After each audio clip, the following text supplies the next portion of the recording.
Pero ito pa ang matindi. Bakit ko nasabing sa aking mga statement at titulo na merong kaunting kaguluhan, merong konting bangayan, o merong konting malabong diyan sa loob ng Malacanang. Kasi ganito ang konteksto niyan. May nilabas yung idol nating sumusulat na si Tiglaw. May nilabas siya na sabi niya na parang sinabi niya, ewan ko pa, wait isisiguraduhin lang natin, baka mamaya ma-fake news tayo, sorry. Meron siya kasing sinabi na parang merong konting, hindi pala, sorry, not Tiglaw, I'm sorry. Namimix ko. Sorry. Okay? Politico pala. Politico.com. Meron silang sinasabi na na parang nagkakaroon na daw ng problema between J. Ruiz and Malacanang kasi hindi nai-inform ang Malacanang sa mga ginagawa ni J. Ruiz. Okay? Tulad na nga po ng etong deal na to. Tila hindi ina-inform ang Malacanang. Hindi alam ng Malacanang. Or parang ang tawag niya doon sa sabi ng politiko, parang there were parang kept in the dark, ika nga. Hindi ho na-inform, kept in the dark po ang politiko ang Malacanang sa nangyayari dito kay J. Ruiz. Bakit kanyo? Kasi iba ang statement ng Malacanang, iba ang statement ni J. Ruiz. Ang weird di ba?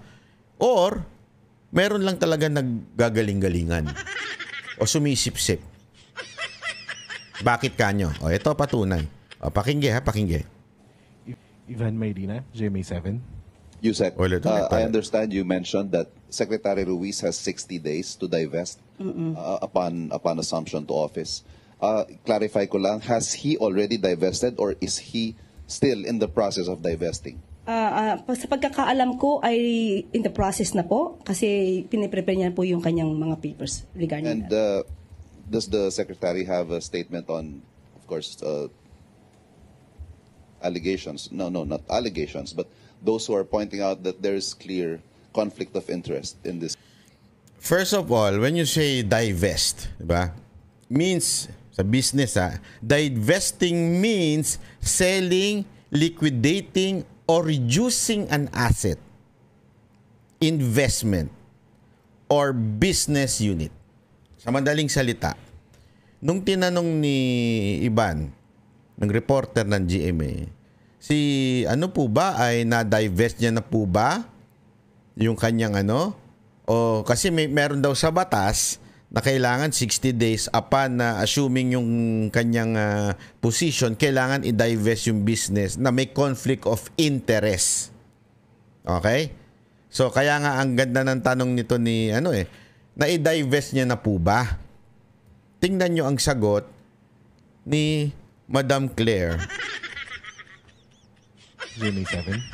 Yusek, I understand you mentioned that Secretary Ruiz has 60 days to divest. Divest, the word divest. Upon assumption to office. Clarify ko lang, has he already divested or is he still in the process of divesting? Is he o na-divest niya na ba? Ibig sabihin nun, maglipat ng investment, reducing an asset, liquidate, selling. Ibig sabihin, meron kang parte doon sa kumpanya. Meron kang pera doon sa kumpanya. Okay? Hindi ho ito yung biro-biro. Divest, ibig sabihin, nilipat mo na yung assets mo, tinanggal mo na. Ha?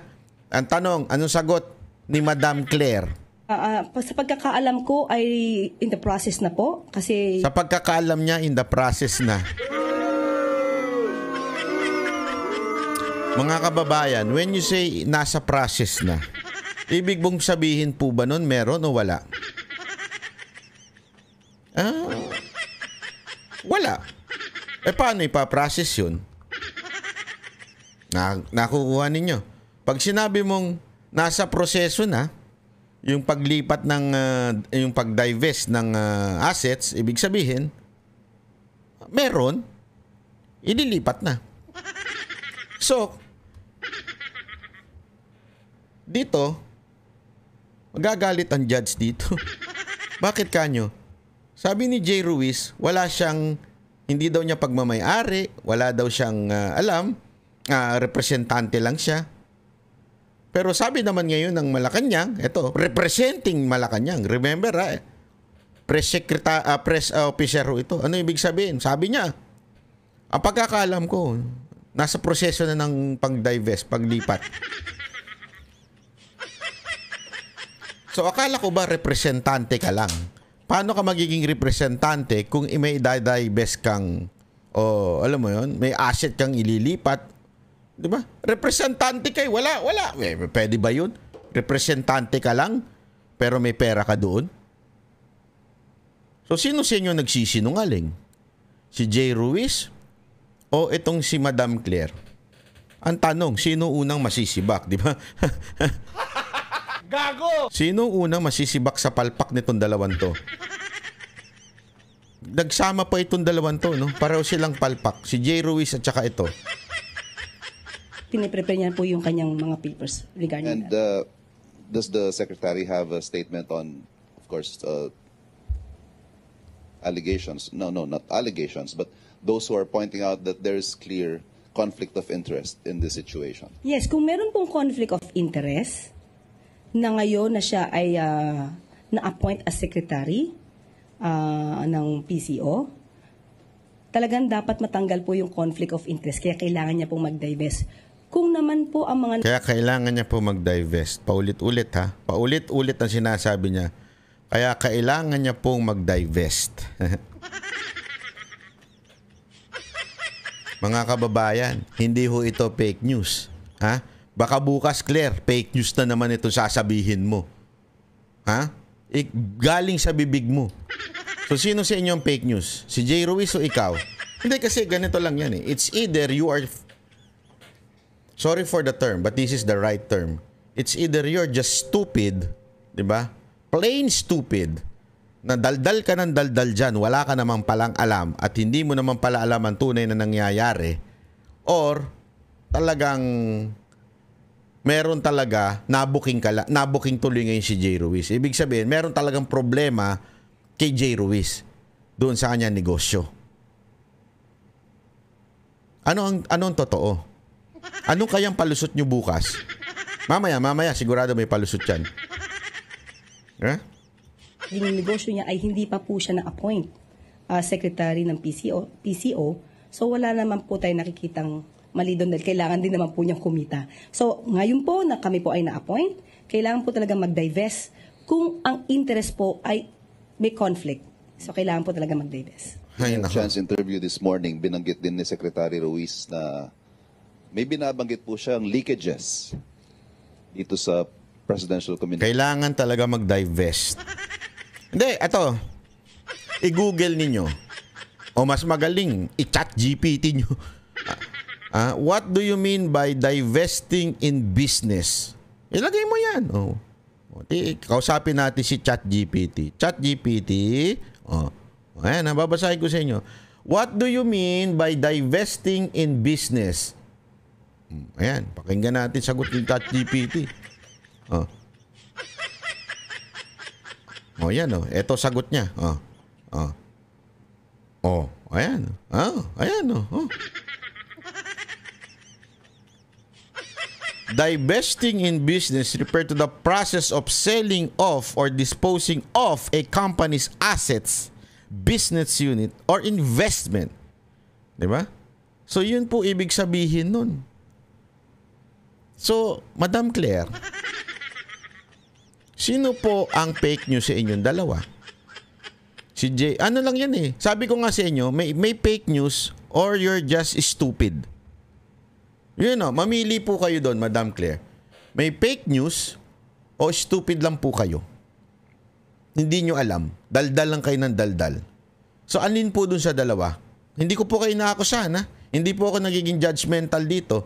Kayo lang po ang sumagot. Kasi hindi pa pwedeng iba ang sagot ni Jay Ruiz, iba ang sagot mo, pareho kayong tama. Hindi pa pwede yun.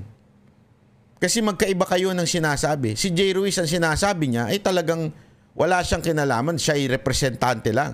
Kayo, ma'am, ang sinasabi nyo, nag-divert. Ibig sabihin, may nilabas. Tinanggal yung assets, tinanggal yung share. So kung ganon, parte siya ng kumpanya. Tama, mali. Ngayon, pwede natin sabihin, it's just plain stupidity. You do not know what you're talking about, daldal ka lang ng daldal. Diba?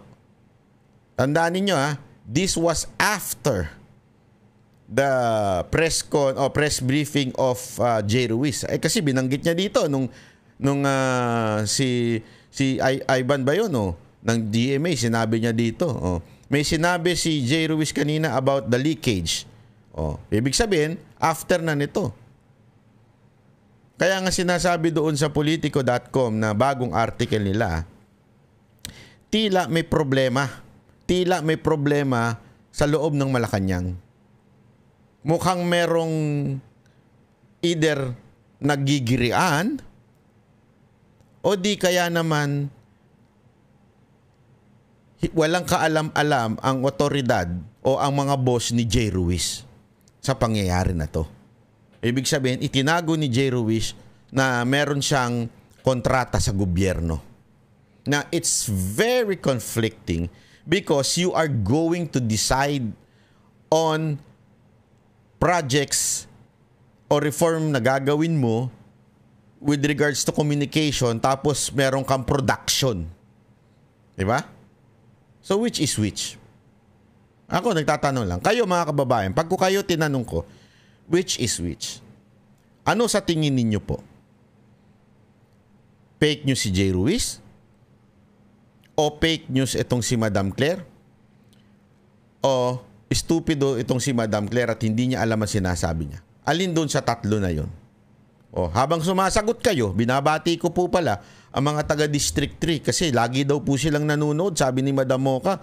Kaya batiin ko daw mga taga District 3, lalong-lalo na yung mga taga Santa Cruz, Tambunting, Blumentritt, Parola, Barangay 310, Quiapo, Binondo, Recto at kung ano-ano pa, basta yung mga taga District 3. Lagi daw bumabati kay Mocha at tinatanong, si Banat Bay, pwede po ba pag nami-meet nyo naman si Mocha, sabihin nyo napapakinggan nyo si Banat Bay ha? Nabati ko po kayo dahil natutuwa naman po ako. Sinusuportahan nyo si Madam Mocha. Alam mo, hindi Madam Mocha will not fail you. Napaka servant ng puso na yan. Mahal na mahal niya nanay niyan. Mas lalong mahal niya yung mga taga diyan, taga District 3. Maniwala po kayo sa akin. Hindi kayo magsisisi. Pag nagsisi kayo sa boto ni Mocha, eto, ganito ko i-assure kayo at buong Banateros. Pag hindi nagsilbi sa inyo si Mocha, tatanggalin namin ng lahat ng channel namin. Kasi 100% kami sigurado. Grabe, servant yan si Mocha. So, bang yung kanyang espiritu na nagsisilbi sa taong bayan, non-stop po yan. Kakaiba ho yung ali na yan. Kakaiba, promise ho. Kaya mga taga-District 3, batiin nyo naman ako pagka namimit nyo si Madam Mocha. Office. What can you tell us about these leakages, intrigues, and how does he intend to get to the bottom of this and respond to it? Okay, hindi ko po yata nadinig. Sa inyo po sinabi yun? Kanina po. Sa inyo? Okay. Siguro po siya na po yung mas maganda sumagot niyan. Parang lagi siyang walang alam, ano? Nakakalungkot tong alin to. Parang mas may alam pa yung mga vlogger sa kanya pagdating sa mga nangyayari sa ano. Lahat ng ewan ko maraming ako pinanonood ko yung mga binibitawan nito ni Jay Ruiz pero siya hindi niya pinanood. Bakit kaya? Wala kaya siyang respeto dito sa boss niya? Diba? Kasi kung may boss ka, nagpa-press briefing dahil nga sa pumupukol sa kanya. Tandaan mo ganito nangyayari yung boss mo pinupukol, binabash o sinabi na natin binabanatan ng isang media outfit, di ba? Binabanatan. Prak. Ikaw, wala kang pakialam. Kung anong mangyari o pag nagpa-press o nagdumipensa yung boss mo, hindi mo alam. Hindi. You understand? Siyempre kung ako, yung halimbawa may boss ako, tapos binibira.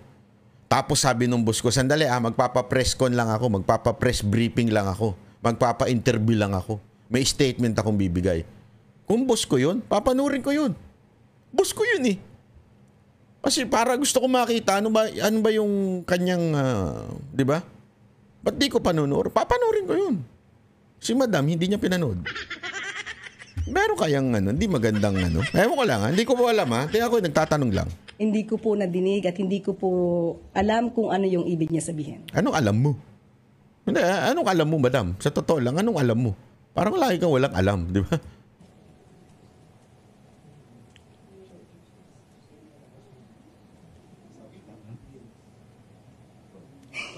Alexis Rivero, Philippine Star.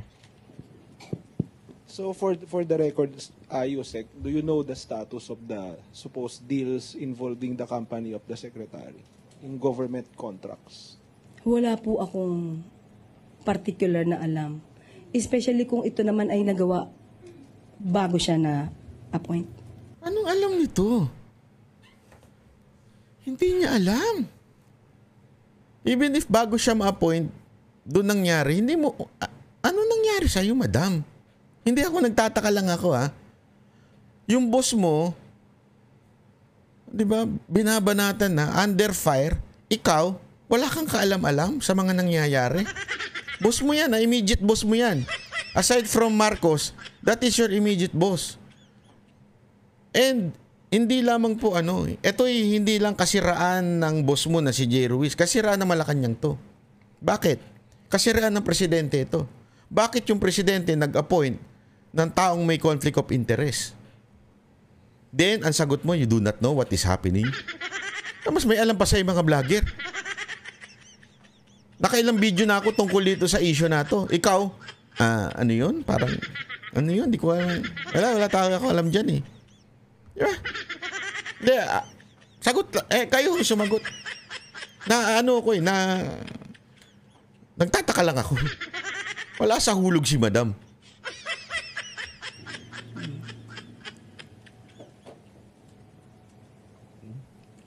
Eden Santos, Net25. Balik lang po ako dun sa heat index sa user. Yan. Okay na yan. Tapos na pala. Tapos na. Heat index na yan. Di ba? So, mga kababayan, that is... bakit ho ba importante ho itong pag-usapan? Bakit ho para importante ho nating maunawaan to? Para makita ho natin kung bakit ganito nagkakagulo ang ating bayan sa mga desisyon. Dahil ho, tila merong mga nagdidesisyon sa gobyerno na sablay. You will not appoint one of the most critical position in the government na may sabit, may conflict of interest. Hindi ko sinasabing merong illegal na ginawa. That's not my point. Walang illegal na ginawa. Project naman po yan. Morally, it's your opinion. Kanya-kanya po tayong opinion. Pero para sa akin, medyo may problema tayo dyan. Meron akong malaking problema dyan. Bakit ka maglalagay ng alam mong merong negosyo sa gobyerno? Negosyo to sa gobyerno Ilalagay mo siya dun sa posisyon na kung saan naandoon yung negosyo niya. That's one. Conflict of interest. Second, bakit magkaiba ang sinasabi ng head ng communication at ng opisyal na tagapagsalita? Kasi ayaw nilang tawagin press secretary. Tinawag na lang nilang press officer kasi USEC level lang. Pero ganun pa man, tagapagsalita pa rin po yan. Kahit palibalik ta rin yung pangalan, ang tawag dyan, kahit iba-ibahin ninyo, tagapagsalita pa rin po yan. Bakit magkaibang sinasabi nila? Why are you lying to the people? Yung mga ganitong palusot ninyo, nagiging ugali na ninyo. Yung magpalusot ng magpalusot sa gobyerno, sa taong bayan. Pag may mali, magpapalusot. Tapos, aakusahan nyo ang social media, vloggers, o advocates, pag binanatang kayo sa katarantaduhan ninyo. Magagalit kayo pag binibira kayo ng mga netizen dahil sa gagaguhan ninyo. Dahil sa nangyayari, nagagalit kayo. At tatawagin yung troll, tatawagin yung basher, tatawagin yung kung ano-ano. Sandali. Sino ba may kagagawan yan? Kami po ba? Kami nagre-react lamang at karapatan po namin bawat Pilipino na mag-react. Karapatan po namin yan. Kami po ang nagpapasahod sa inyo. So kung may nakikita kaming mali, kung meron kami nakikitang sa tingin namin paglulustay ng pera dahil kumuha kayo ng incompetent o sabihin na natin stupid people in the government, ano namin yan? Ibo-voice out namin yan. Again, hindi ko po sinasabing stupid si Jay Ruiz, hindi ko po sinasabing stupid si Yusek Claire. Pero ang punto ko dito, there is someone lying, or if there is no one lying, maybe someone is stupid. Which is which? Diba ho? Don't waste the money of the people sa mga incompetent na tao. Huwag nyo namang sayangin yung posisyon na ibinigay sa inyo dahil yung posisyon na yan, kahit galing at inappoint ng presidente, hindi ho ang presidente nagpapasahod sa inyo. Taong bayan na nagpapasahod. Tax namin mga Pilipino ang nagpapasahod sa inyo. So, medyo mahiya-hiya naman po kayo. Diba? Kung kayo ay hindi nyo ginagawa ng tama ang inyong mga trabaho. Diba ho? Oh, by the way, bago matapos itong video ko, meron po kasing, tandaan ninyo, merong isa pang pangalan na intriga na kesyo, parang yung general manager daw ng PTV, ang siyang, parang na lumabas ito sa balita, na siya daw nagpapakalat nitong news na ito, o nangiintriga, parang may ganun. Parang siya ang may pakana ng kaguluhan sa loob ng PCO. Okay? Wag ko kayo mag-alala. Tinanggal na po. I would like to announce that we have currently inayos po natin yung appointment. Sige, hindi natin tinanggal. Pinag-resign. Pinaganda pa yung mga pangalan. Pinag-resign ng lahat.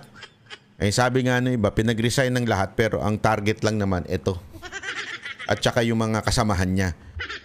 Pero pinag-resign lahat.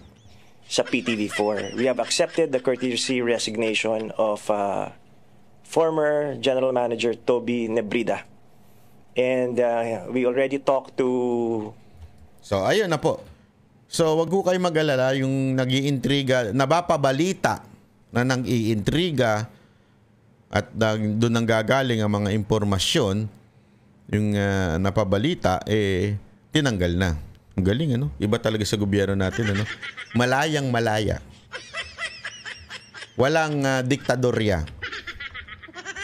Sobrang laya.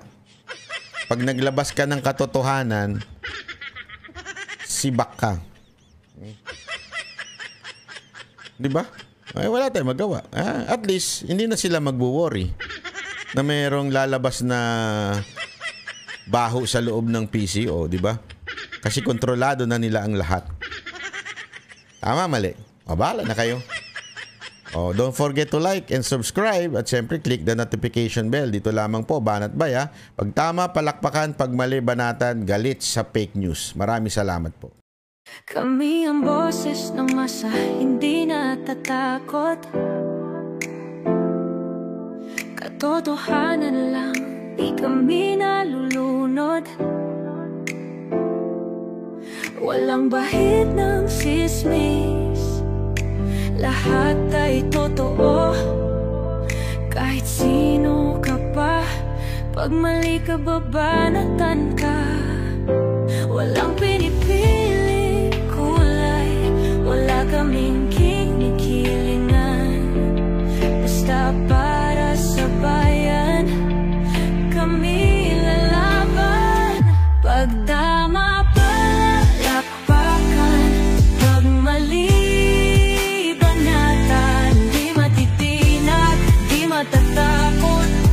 sa bayan, tuloy ang sigaw.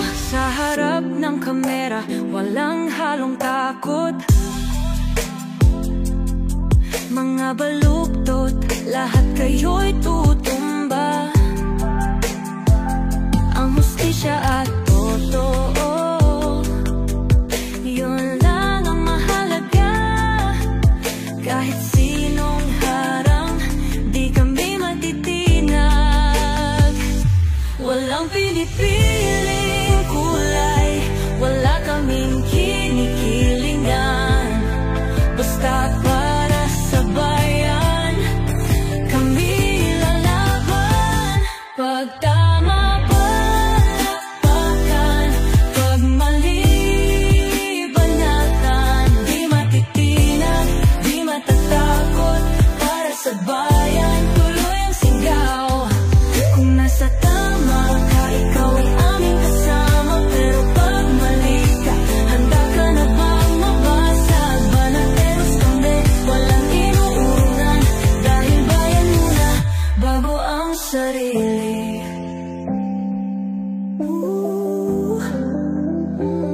Bago ang sarili.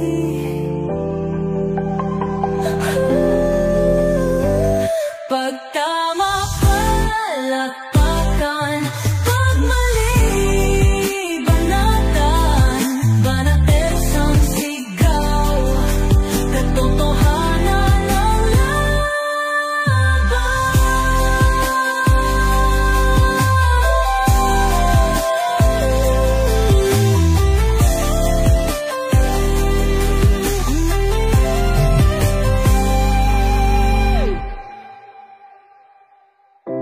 Sa harap